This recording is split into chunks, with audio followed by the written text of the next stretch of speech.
Welcome to the Deep Dive. Today we're tackling one of the most frustrating hurdles in reproductive health. It's the refractory thin uterine lining. Right, the endometrium. This is the tissue that's absolutely essential for an embryo to implant, and sometimes it just stubbornly refuses to cooperate. Even with all the standard medical treatments. Yeah. And that's when things can start to feel, well, pretty hopeless. It really is a huge sticking point in an IVF cycle. We know that success is tied so directly to the quality and, of course, the thickness of that lining. So what are clinics actually looking for? What's the target? Well, clinically, they're aiming for at least 7 to 8 millimeters. But, the sweet spot, the real gold standard for an embryo transfer is closer to 10 millimeters. And it's not just about how thick it is it? It's the structure, too. Exactly. The texture, the pattern, it matters just as much.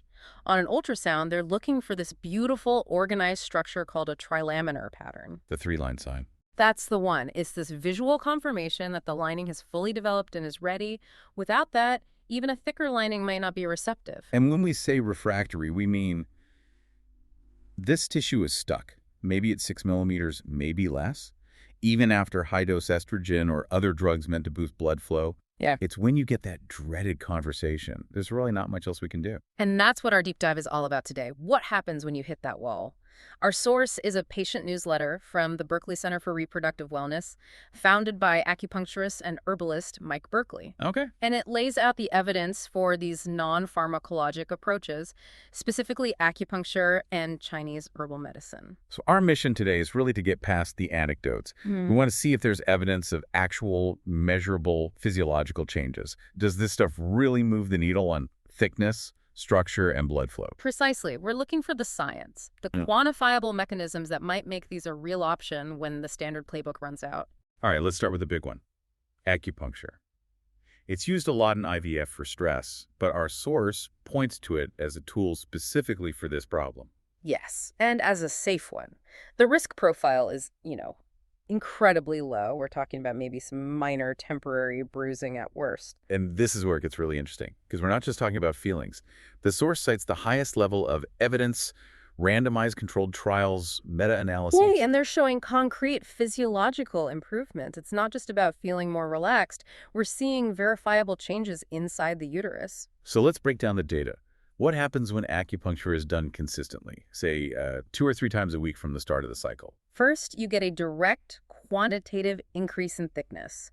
The studies show an average gain of about plus 1.1 to 1.9 millimeters. Wow, okay, that might not sound like a lot, but if you're stuck at 6 millimeters? It's a game changer. That extra millimeter and a half can be the difference between canceling your cycle and actually getting to do a transfer. We're talking about a potential 20–30% increase in thickness. That's huge.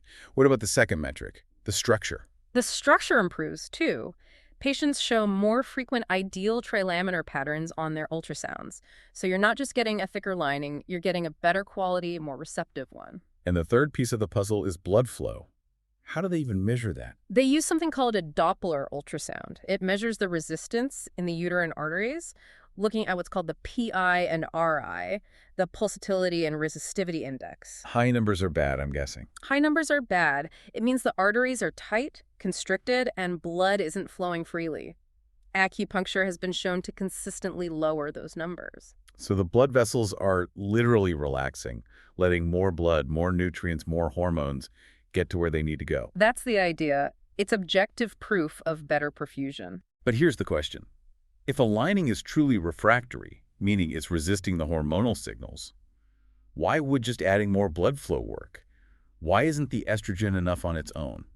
That's a fantastic question, and it's because it isn't just about flow.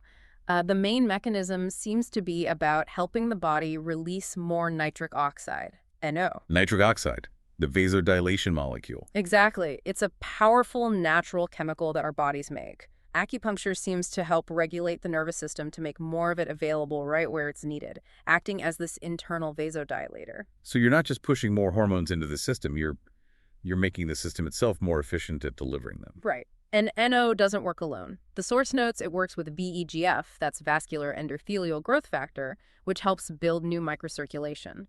But maybe the most critical effect is reducing what's called sympathetic overdrive. The fight-or-flight response, the chronic stress of going through fertility treatment. Yes.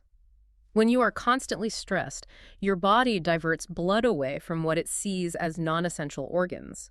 And in a survival state, the uterus is on that list. So the stress itself can physically tighten the arteries that feed the lining. It can. And it doesn't matter how much estrogen you're taking if the delivery route is clamped shut. Acupuncture helps flip the switch to that relaxed parasympathetic state, which physically releases the tension in those blood vessels. What's so fascinating there is that the mechanism using nitric oxide to dilate blood vessels is basically how drugs like sildenafil work for this. It's a very similar pathway, but with acupuncture, you're getting the body to do it itself through its own regulatory systems, which avoids potential systemic side effects. The data from large IVF trials backs this up. For these really tough cases, that extra 1.2 millimeters in better blood flow led to better implantation rates. That's a really compelling case. So let's begin the second piece of this integrative approach, Chinese herbal medicine, or CHM. CHM is often used right alongside acupuncture, and again, we're not just going on tradition. The source points to studies in journals like Complementary Therapies in Medicine and PLSS1 that looked at this specific issue. And what are the numbers showing when herbs are added to the mix? The results are comparable, sometimes even a little stronger than acupuncture alone. We're seeing an increase in endometrial thickness of about plus 1.1 to 2.0 millimeters. Okay, so a similar boost in thickness. A similar boost, but CHM seems to add other layers of benefit. It can improve overall cycle quality, things like more stable basal body temperatures, better cervical mucus, which suggests a more balanced hormonal environment overall. And did they see the same improvements in blood flow? Yes, significant improvements in subendometrial blood flow. And a few of the trials actually reported higher clinical pregnancy rates when CHM was combined with IVF versus IVF alone. So what's the mechanism here? If we talked about nitric oxide for acupuncture, how are the herbs working? Are they just doing the same thing? They share the goal, but they use different biochemical tools. So from a Western viewpoint, many of these herbal formulas also support those NO and VEGF pathways, but they also seem to have a key secondary function, reducing local inflammation in the uterus. And chronic inflammation would be a major barrier to A growth. huge barrier. It can disrupt all the delicate hormonal signaling. So certain herbs have these known anti-inflammatory properties that create a calmer, more receptive environment for an embryo. And then there's the traditional Chinese medicine perspective, which is how the formulas are actually put together. Exactly. From a TCM perspective, a thin lining is often seen as a blood deficiency or stagnation. The formulas are designed to nourish and build blood, which, in modern terms, corresponds to giving the body the raw materials it needs for endometrial growth. Right. Now, a big question for anyone listening is going to be safety. You're taking these powerful IVF drugs. How do you make sure that herbs don't interfere? That is absolutely critical, and the source really stresses this. It has to be managed by a trained, licensed professional who specializes in this, and crucially, who is coordinating with your reproductive endocrinologist. In the trials, the rate of adverse effects was really low, under 2%, but that's because it's being properly monitored and prescribed. Okay, that brings us to the practical side of things. If someone comes to a clinic with this problem, what does an integrative plan actually look like on a weekly basis? It's always customized, but the framework is pretty consistent. First, acupuncture, and it's frequent. We're talking 2 to 3 times a week. And the focuses. Laser focused on uterine blood flow, hormonal balance, and, managing that stress response to stop the sympathetic overdrive. And the herbs. The patient gets a personalized herbal formula, usually a tea or granules, and it's tailored not just to the thin lining diagnosis, but to their specific TCM pattern. The herbalist absolutely has to have a full list of all their IVF medications to avoid any interactions. Let's talk about that coordination, because you've got 2 different medical teams. How does that work? For it to work, you have to share data. The acupuncturist needs to see the latest blood work, the E2, the progesterone, and the ultrasound reports. So they know exactly where the lining is at. Right, so they can adjust their treatment to support what the RE is doing, not work against it. It becomes truly collaborative. The acupuncturist is basically tending to the soil while the RE focuses on planting the seed. Makes sense. Okay, a quick practical question, Pam. What about the needles? It's almost never an issue. The needles are hair thin. Honestly, the treatments are so relaxing that most patients fall asleep. It becomes the calmest part of their week. And the final big question, the timeline. If you've had cycles canceled over and over, how long do you need to commit to this before you might see that extra millimeter? Well, everyone is different, but clinical experience suggests that for these really stubborn cases, it can take 1 to 3 cycles of consistent treatment to really see a meaningful shift. So patience is key.